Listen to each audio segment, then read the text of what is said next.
I'm a talkative person. Because I'm an SE dom, it's like my only world is the physical. My words are the only means of me getting out my meaning and intention. We'll see if I eat those words. Should be entertaining others all the time. This is exactly where I wanted to go with this.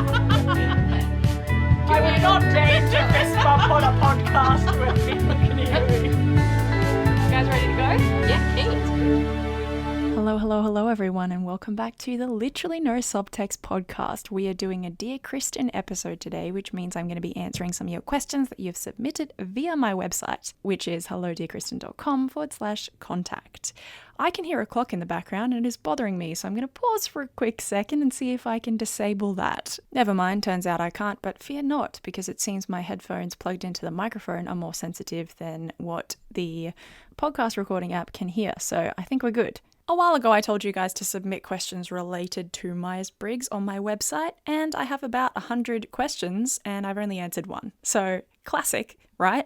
I'm an ESFP, don't at me. So today I'm going to hopefully power through more than just one. I'm pretty determined, and when I'm determined, well, it doesn't make much of a difference because I tend to just run my mouth off when I'm talking about Myers-Briggs relationships and anything of that nature. Which I proved recently, by the way, when I gave my first live talk about personality, which was at a Catholic youth retreat. The talk was called Personality and God's Plan, and I was talking about Myers-Briggs and faith, i.e. two topics about which I'm very passionate. And I was given an hour to talk, and I was terrified that I wasn't going to have enough material to talk in that time. And I was saying to all my friends, I need to make sure I have enough material. And Jenna was like, yo, Kristin, you don't need to prepare that much material because trust me, you will go over time with just who you are as a person. And I was like, no, I won't. Lo and behold, when I actually gave the talk, I'd given like the first, I guess, what I'd envisioned was going to be the first 5 minutes. Turns out I looked at my clock halfway through the talk and it had been half an hour and I was like, okay, I need to hurry up. And then it got to the full hour and I was like, I need to speed past like 5 of the points that I was going to talk about. That's a story you didn't ask for, and we are already at about 2 minutes, so let's push on. All right, our first question for today comes from Lisandro. Thank you for your submission, Lisandro. Hope I pronounced your name correctly. The question is, I am an INTP and my girlfriend is an INFP. I think our personality difference plays a huge role because she is very emotional and I'm very intellectual. So she expects me to be more emotional and talk about my feelings all the time, but instead, all the things I like are related to knowledge, ideas, and concepts. I am worried because I think she is not getting the passion she needs and that makes her sad and less in love. What can I do? First of all, is this not the most classic T/F difference in a relationship that does, let's be real, play a part in how communication happens in a relationship? I am very much on the train of Myers-Briggs compatibility should not be a reason why you decide to date someone or not. I think all types can be compatible. I've said that a lot on my channel. I think it just comes down to how virtuous you are willing to be, the self-sacrifice you're willing to practice in the relationship, and your understanding of love, basically at the end of the day, like how mature you are, right? But Myers-Briggs is an excellent tool for communication in a relationship because it allows you to extend grace to the other person when their type is very different from yours. So if you're an F dating a T, it might be good for you to employ strategies such as, okay, I understand that this person wants to love me, and so it's fair that I sort of explain to them what I need in the relationship, i.e. emotional validation, listening to me talk about my feelings, but at the same time being like, they are a T, it probably drains them to spend too much time in that realm.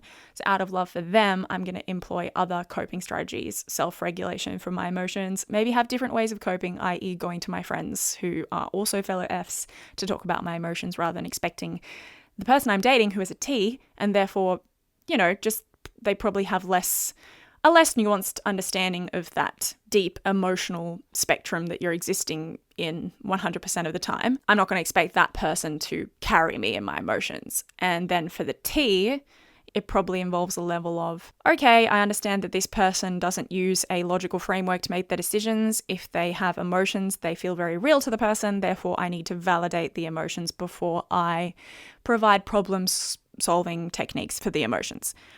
Those are just examples of like FT solutions, like it seems basic. It's totally not basic when you're in the relationship trying to put that in practice. I understand that. But this is what I'm saying about Myers-Briggs being a good tool to help you understand the person. Because if you don't use Myers-Briggs and understand that fundamental difference, an F might look at a T and be like, oh, they're problematic for not validating my emotions in the way that I'm expecting them to, or they are unhealthy because they are clearly suppressing their emotions, when in reality, it's like, no, they just don't use that tool to make their judgments most of the time. Doesn't mean that there's anything wrong with them or anything unhealthy with them. So I commend you, Lisandro, for using Myers-Briggs as a tool here to understand the other person. It does become hard when the other person you're with does not use tools like Myers-Briggs or any personality tool, or maybe, it can be the case sometimes that we date people who aren't very introspective and haven't thought about these inherent differences that very clearly exist between two individuals. There's a few different things to unpack in this question. The first is, I might suggest, if this person has showed interest in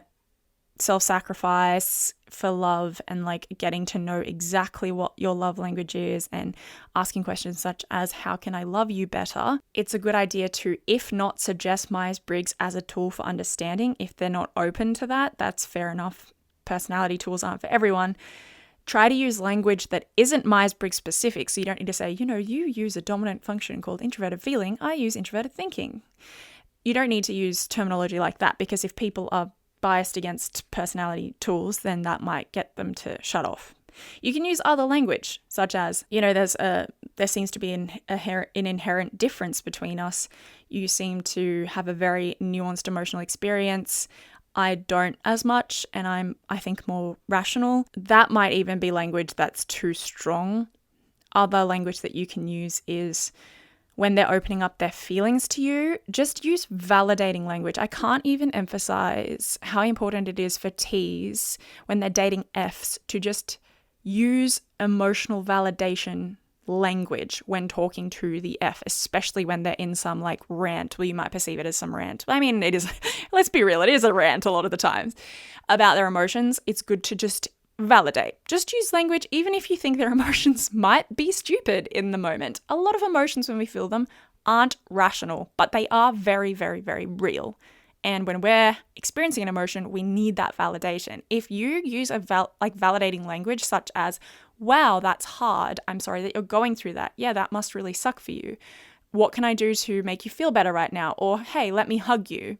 These words, they're all very emotionally validating. I know T's cringe when they hear this language, because it's very much like, well, I don't feel like I'm being any use because I'm not providing a solution to the problem. But as T's, my advice to you is, in that moment when someone's having an emotional moment, if you do want to love them in the way that they need to be loved, in like that self-sacrificial way, just understand that it's not about you being useful in that moment. It's just about that person feeling like their emotion is valid and safe to exist in that space. So when you validate it, we can then relax and just feel a lot safer in our emotion existing in the relationship. Whereas if you try and solve the problem or imply that the emotion is stupid, that can make us feel really invalidated, and it can actually do the opposite of what you're trying to do. It can make us more angry and more emotional in the moment. And when emotions are happening, they just sort of like govern us, and it takes a great deal of emotional regulation to sort of wind down in those moments when our emotions are being heightened. But understand that for an F, if we are taking the time to express an emotion to you, that is a really big deal to us. And it is one of the most vulnerable things that we can do. So in that moment, it's really good to just use emotionally validating language. And for this particular person, Lisandro, if you're listening, which I hope you are, even though you submitted this question a long time ago, first of all, listen to the emotion that your girlfriend is trying to express to you. Use the emotional validating language that I've already spoken about. And then say something like, look, I'm not always really good at finding the exact response that you might need in these moments, or emotional validation isn't my strong point, but I am always going to be here to listen to you, and I really do want to love you better. So if you could please help me to understand what you need in these moments, that'd be really good for me and for our relationship going forward. And then if the person responds with, well, you should just know. As an F, I can relate to that experience, because when I was younger, I would definitely think about my boyfriends like, you should just know. You should be able to read what I'm feeling. You should be able to read what I need. But that's a classic thing as Fs, that like a way of thinking that we kind of need to get out of, because yes, we have this really nuanced, complex emotional experience happening, but no one else is in charge of our emotions. No one else is responsible for our emotions and how we react to our emotions. And we cannot expect that others will understand them without communicating them, especially when we understand that people are fundamentally different. So don't be disheartened if that's the reaction your girlfriend has.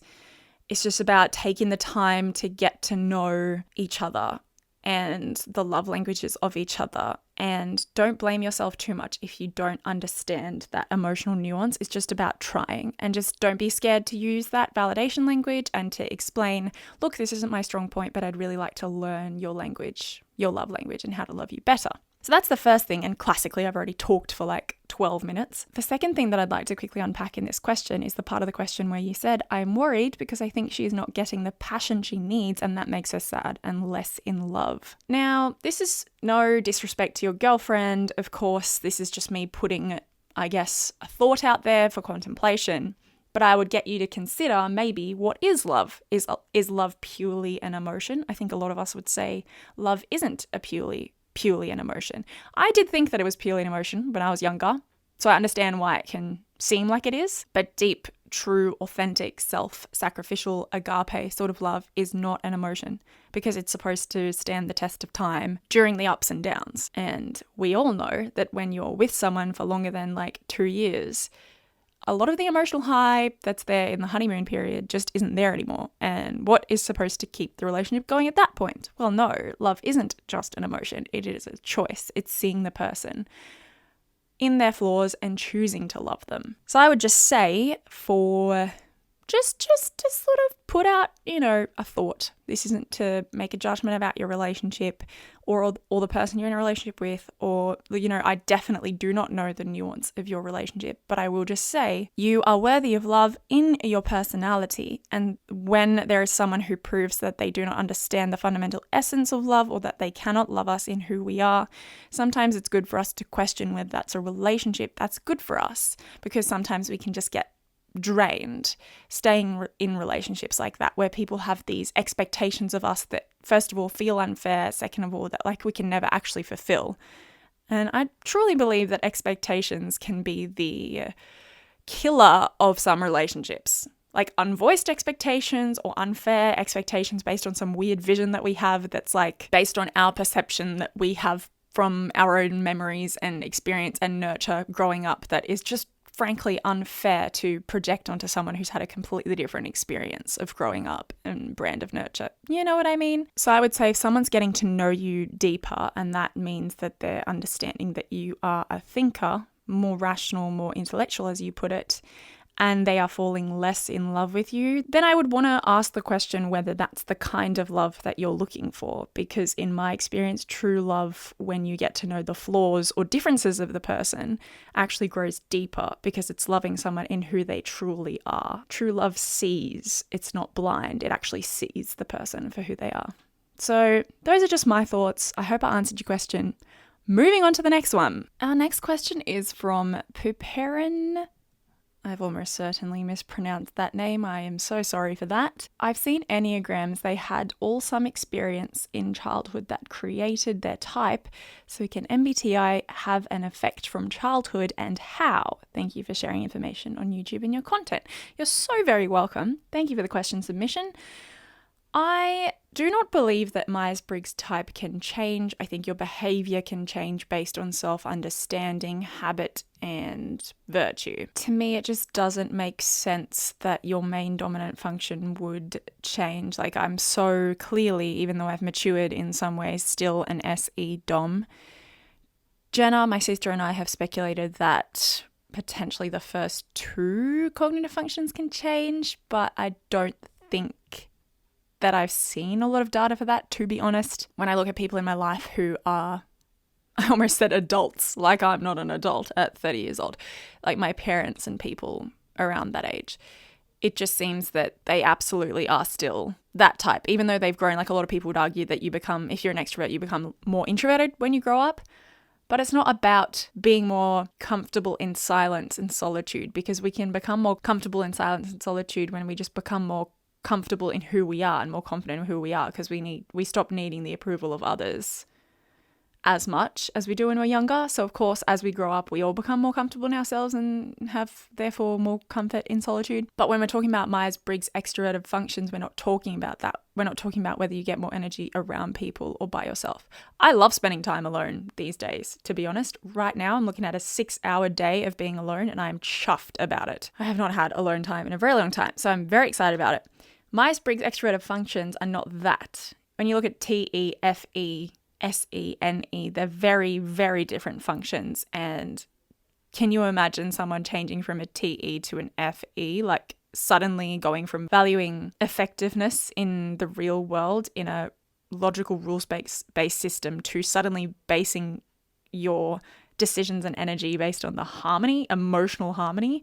When you think of the fact that a TE Dom uses FI as their bottom function, and then suddenly not only understanding emotional nuance 90% better, but now suddenly going from making decisions based on personal emotions to the emotions of the tribe. Like when you think about how big a change that would be, that's impossible. Though I know a lot of you would say, well, we're not talking about someone changing from a TE Dom to an FE Dom. We're talking about someone going from an INTJ to an ENTJ.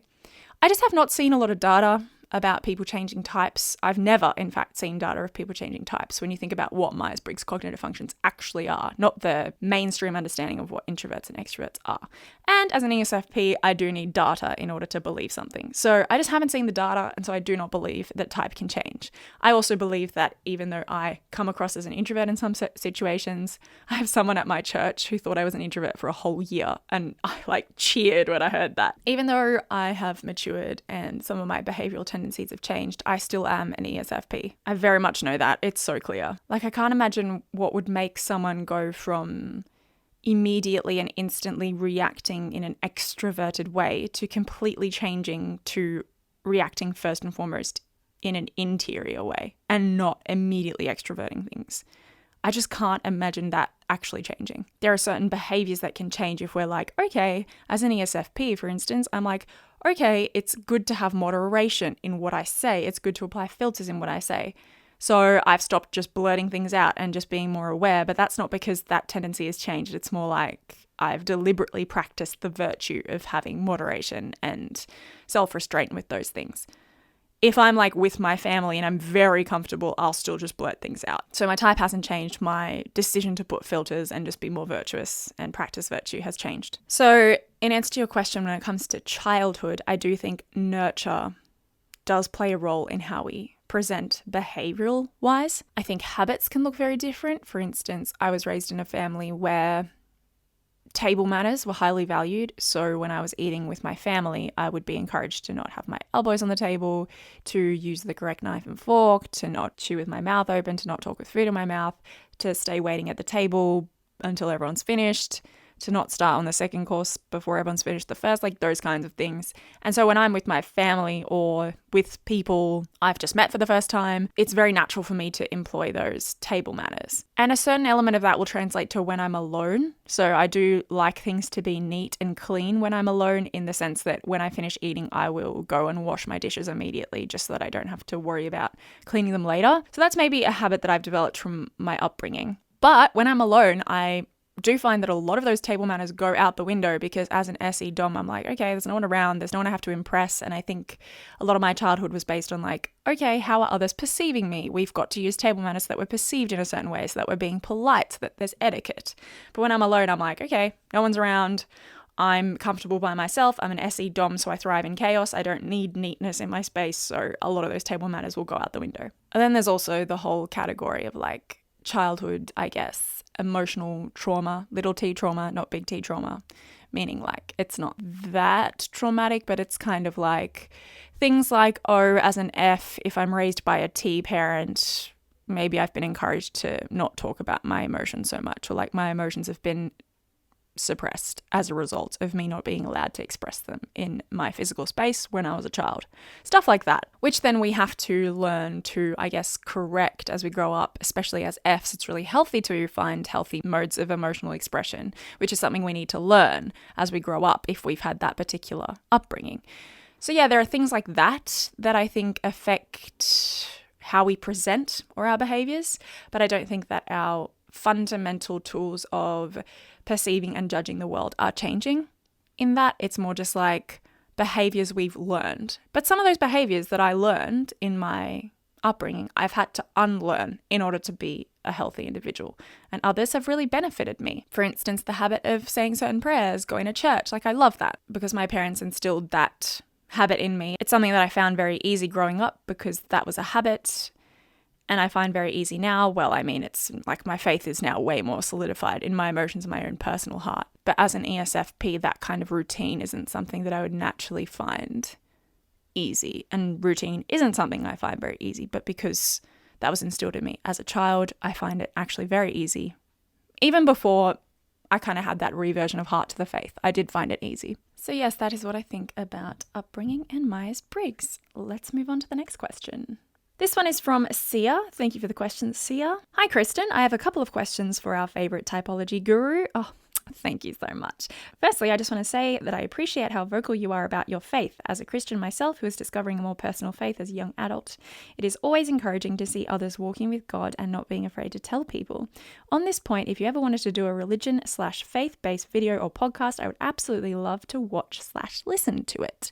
Before I move into the second part of this question, I will note, and this is topical because I literally mentioned this early in the podcast, I did post on my Patreon page a 1-hour video of that talk that I gave at that Catholic youth retreat that I mentioned earlier in the podcast. So if you want to watch that talk, it's quite vulnerable. I do talk about elements of my faith and my testimony that I've never before mentioned on the channel. So if you are interested in that, please jump over to the Patreon page. It is on the INTJ level of the Patreon. It's maybe the most raw video that I've put out there when it comes to my faith and my story. I do hope to talk more about my testimony, my faith in the future. It's just taken some getting used to being out there in a public sphere and also making sure I'm healed of certain things and like some proper true discernment about that.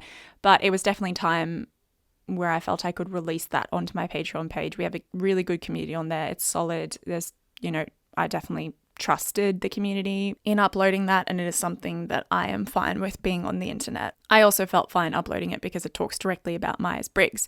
It is, however, the first personal talk that I've given in my life. Obviously, I'm no stranger to public speaking, being a teacher. Being a teacher is the very opposite. You're not supposed to be personal. So this was the first time I did a talk of that nature, and you can see I'm very nervous and I ramble a lot and I mess up some of my definitions. But overall, I'm really proud that I spoke about it and I think it went really well. So if you're interested, jump on over to the Patreon at patreon.com/Dear Kristin, which I'll put in the show notes of this podcast episode. Thank you. Secondly, I would like to ask if you could talk about how to better yourself with MBTI in mind. Oh, huge topic. What is a healthy way of becoming more balanced in your type functions? I'm an INFP and there are many areas I need to work on, but is it just a matter of pick a type you're not similar to and do what they would do? How do you create useful, lasting change rather than just acting a certain way temporarily? And how do you remain true to yourself when attempting to use functions you wouldn't naturally? I love that. That's such an FI way to put it. How do you remain true to yourself? You've talked about how you have become more balanced over time in your personality, and I would really like to hear some pointers or guides regarding this and any wisdom you want to share. Big question. I could get into the nitty-gritty of it, which I might, but I just want to answer, by the way, I hadn't pre-read any of these questions, so these are my natural, authentic answers. Might mean that I want to come back later and refine some of them, but I think I've thought enough about Myers-Briggs and self-growth to know my answer off the cuff to a lot of these questions, and the first thing that comes to my intuition immediately is it's not as complex as sitting there and being like, okay, how do I develop this inferior TE that I have? It's about just let me try and be a more good and virtuous person. And what that boils down to is loving others.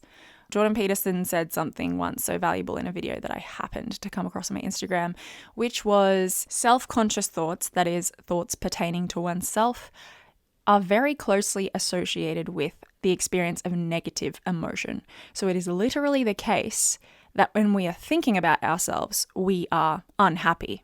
So what's the antidote to that?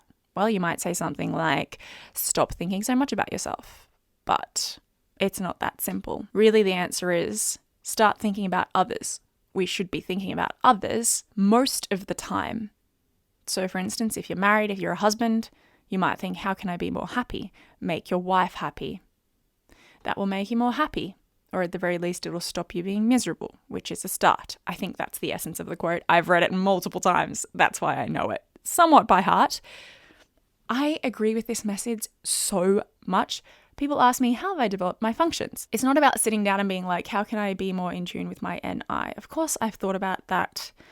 I've had so many thoughts about how my NI is weak and how that sort of manifests in my life. And don't get me wrong, that is really good. But it's more good when it's kind of like, okay, I'm having a meltdown or I'm having an emotional moment over this belief that this decision I'm making or this event in my life is going to be so catastrophic and it's going to end up in this outcome. And then my ENTJ housemate will be like, Kristin, this is your inferior NI blowing this out of proportion and making you believe that it is definitely going to be this one outcome.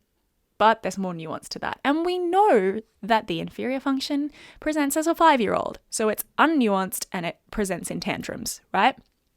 That's what happens when my baby NI is at play. I perceive reality as necessarily going to result in XYZ outcome that is for certain 100% of the time. And it's obviously something ridiculous that like really the possibility of that actually happening would be like less than 5%. But for some reason, I just believe that that's the outcome that's going to happen. That's one way that my inferior NI presents. And so developing my inferior functions could look like in that moment being like, hang on, stop, pause, Kristin. You know that you have baby NI. Go and talk to someone who, like your housemate, who uses NI as a second function and who can help you nuance this more. And so rather than being like, how can I develop this? It's more like, well, I understand that this is a weak spot. Let me go talk to someone who can help fill out the picture for me. Jordan Peterson also said that 70% of our life experience is based on our own perceptions that have come from our subconscious biases that we've got from our upbringing and our own personal experiences over our life. We're not capable of perceiving reality objectively. And so how do we fill that out? Through different perspectives. It is so important to realize that there are thousands of perspectives that we are missing throughout the world when we're making our judgments on life. So being a better person is not like, how can I improve my functions? It's more just like, okay, I know this is a weak spot of mine. There's a perspective I'm missing here. Let me realize that I am not the best human in the world and I'm not perfect and it's not the world according to me. And I can, I do have weaknesses, and let me lean on others to help fill out those perspectives. That is honestly like the number one thing that has helped me be a better person, is just that humility of being like, right, I know I have weaknesses. I do have strengths. I'm very, very emotionally intelligent, for instance, and I'm very good at being present in the moment. Those are two things that are like strengths of mine that are inherent to my personality. They're very easy for me, but I'm not good at long-term planning. I'm not good at foreseeing future visions. I'm not good at self-discipline. So let me realize that as a fundamental truth and lean on others for that. Because we know we're relational beings. We know that we get our happiness ultimately from other people. Like, think about, what do you want your sorry to get morbid for a second, but what do you want your tombstone to read when you die? Do you want it to be, she was a really hard worker, she had a great career, she was very money conscious? Like, those aren't the things you're going to want in your tombstone or in your eulogy. You're going to want people to say she was a great mother, she was a great sister, she was a great wife, like she was a great member to society, she loved really well, she was a family person, she cared for others. Like, these are the kinds of things I think we'll value. I'm saying she, by the way, because I'm talking about myself, obviously. This podcast is not just for women. We are relational beings. Other people are going to make us happy. Serving others, loving others are going to make us happy. That's why loving others is the golden rule of life. So how do you be a better person? Humility and looking outward, looking to others, thinking about others most of the time. Your cognitive functions will naturally fill out in that process, I promise you. So maybe for you as an INFP, specifically talking to Sia right now, as an INFP, as I mentioned, it's in those moments where I'm having the breakdowns where I kind of realize, okay, I have baby NI, how do I combat this, right? In those moments where you're maybe stuck in your, me trying to understand INFPs here, stuck in your, imaginations, or you're thinking about what could be, or you're like deep in your emotions, but you're not really making anything happen, or you're kind of like stuck in analysis paralysis or whatever you want to call it. you could be like, oh, hey, I have this self-understanding that TE is my weakness. I need to get up and do something about this. I need to get up and make this happen.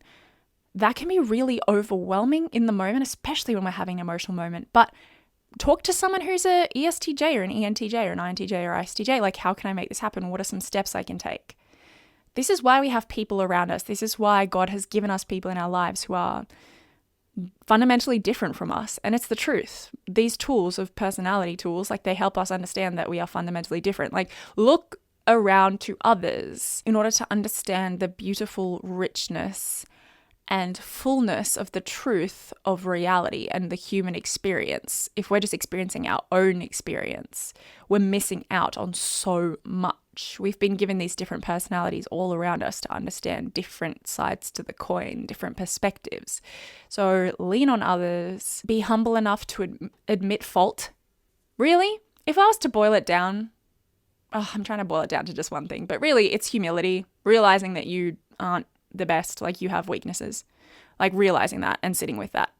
And then, because not only does that help you to realize, what your weaknesses are, but it helps you to love others better, because if you realize the truth that you sometimes suck, it allows you to have compassion for others and empathy for others in their weaknesses, and allows you to forgive easier as well, which has been like such a learning curve for me, such a good lesson to learn in my life. And loving others, looking at others, focusing on others, like being serving of others in your own way, in the gifts that you've been given. It doesn't have to look like acts of service. It can just be an emotional validation, emotional intelligence. We all have different love languages, and showing love, that's the way it's meant to be. We're not supposed to all be all of the cognitive functions. We're not supposed to all be all the love languages. You have your gifts. Lean into those gifts. Don't think that you need to be perfect at all the cognitive functions, because that's pride speaking, thinking that we should be all of the cognitive functions and can be all of the cognitive functions, because you're thinking far too highly of yourself if that's the point. Realize you have gifts that are beautiful in and of themselves. You've been given them. You don't need to be perfect at the other gifts, because actually your gifts fit in. They have a very specific, beautiful place in the community, in the larger community of people. And that's what I think we should be leaning into, rather than trying to fill these gaps and be good at these things that we're never going to be good at, or like aren't going to fulfill us. Of course I can be good at, because as I said earlier, you got to nurture habits and virtue. Of course, as an ESFP, I can be good at self-discipline and routine, but those things, if I stick to them and focus 100% on them, aren't going to bring me fulfillment, because it's not where I thrive. Rather, I focus on the things that I'm good at, like being present, entertaining, sharing, and emotional intelligence. These are the gifts that I have. So lean into your gifts. Wow, classic. Why do I rant for like 700 minutes about literally... Well, because I love these topics, actually. That's the reason. And if you're listening, you're probably interested in this stuff too. So I should extend grace to myself there. Question number 4. This one is from Rachel H. Thank you for your question, Rachel. I've been learning about cognitive functions for over a year now and still can't seem to see my type clearly. I'm all over the map. What should I look at to narrow it down? Fair question. This is the age-old question. Look, I'm not going to go into all of it now. I could go into how I would personally type yourself based on all of the different letters and how to work out what preferences you're using. But it would honestly take another like 45 minutes for me to nuance it with the attention that it deserves. But I did go into it a lot in my last Dear Kristin episode called Typing People in the Wild, or How to Type People in the Wild. It was a few episodes ago. So Rachel, if you're interested, I highly recommend you listen to that. That kind of goes into how you can differentiate when someone is using different preferences out of each of the 4 different letter categories in the Myers-Briggs personality type 4-letter code. I was able to trust that I was an ESFP less so because of my self-analysis and more because of how others saw me. So I've mentioned before that I heard about Myers-Briggs firstly from my sister, who told me, I think you're an ESFP. And I was like, okay, let's sort of dive into this and research it. And my family unanimously agreed on that. This was because they were able to testify that I was things like performative and impulsive and exploratory in the sensory world, and I had no filter, and certain vices I had were that I was attention-seeking and talkative and prone to gossip and things like that. And now my own perception of myself was very different. I thought that I was way more subdued and reflective and deep and intelligent in a purely intellectual type way. So I think our perception of ourselves is very different from how we actually are. And I mean, that's probably because I was looking at my FI and being like, I'm really deep. But as an ESFP, it wasn't really presenting that way because I was just so impulsive and had no filter and wasn't allowing a lot of people to see that deep emotional experience that I was having with my FI a lot of the time. Because we all know FI can be quite independent, not needing to show itself to the people in our lives. FI DOMs can be quite isolated in their emotional experience, and that's something that they do to themselves. And it's how it works for us. Of course, that's changed now, but as a young'un, that's definitely how I was presenting. So people weren't seeing that depth that I had, and they were instead defining me with the aforementioned adjectives. And so that allowed me to be like, I probably am an ESFP because that's what's presenting first to everyone. I know that I can be really reflective and emotional and deep, but that's not what's presenting to the world most of the time. So that helped me work out that I was an ESFP. So I don't know. I found my type years ago, so it's kind of hard for me to, I guess I haven't tested this advice, but I might recommend that you sort of go to those people who are the closest to you and ask, how would you define me?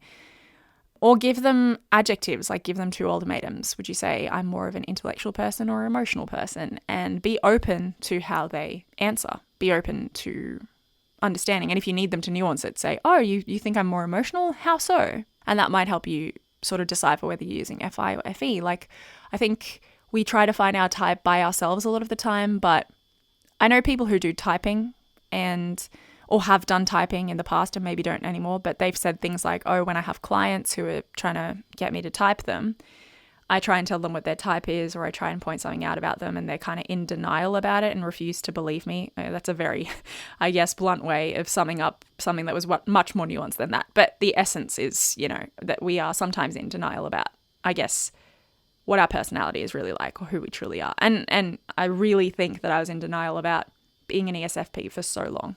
Not that I thought I was a different type, but I thought I was more nuanced and deep than an ESFP, but that was based on a poor understanding of type and what an ESFP actually is. So yeah, go to others, get them to define you, make sure that they feel safe to actually be honest about that, because I think a lot of people can just kind of give us adjectives when asked such questions to like placate us. So they might be like, you're kind and you're friendly. It's like, no, give me the real answer. Yeah, that would be my advice, aside from like consistently researching. Maybe take a whole number of different type tests and see what the overlaps are in your answers.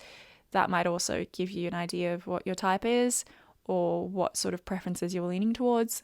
If you're like 100% honest with yourself, make sure you understand the cognitive functions of what they really are.